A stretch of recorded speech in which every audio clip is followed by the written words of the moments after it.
اسلام آباد کے بعد اہم خبر آپ کو آگاہ کرتے چلیں سرگودا سے، جہاں سینئر صحافی ممبر پریس کلب جاوید گجر کے بیٹے کو کارپوریشن آفس کے باہر نامعلوم افراد نے تشدد کا نشانہ بنا ڈالا۔ مزید جانتے ہیں بگ نیوز کے نمائندے عمر خان کی اس رپورٹ میں۔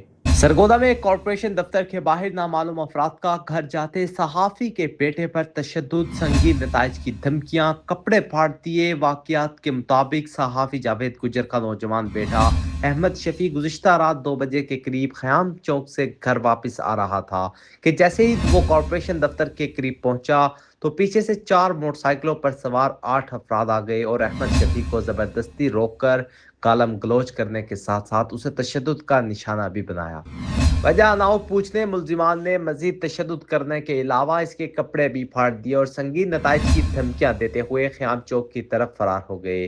اس وقوع کی درخواست قانونی کارروائی کے لیے تھانہ پولیس کو دے دی گئی ہے۔ اس موقع پر صدر electronic media club Saif Khan نے اس واقعے کی شدید پرزور مذمت کرتے ہوئے کہا کہ ڈی پی او سرگودا توقیر محمد نعیم اس بات کا فوری نوٹس لے اور متاثرین کو جلد انصاف فراہم کیا جائے۔ اس موقع پر صدر press club Abdul Hanan Chaudhry, general secretary سمیت دیگر صحافیوں نے بھی شدید الفاظ میں پرزور مذمت کی۔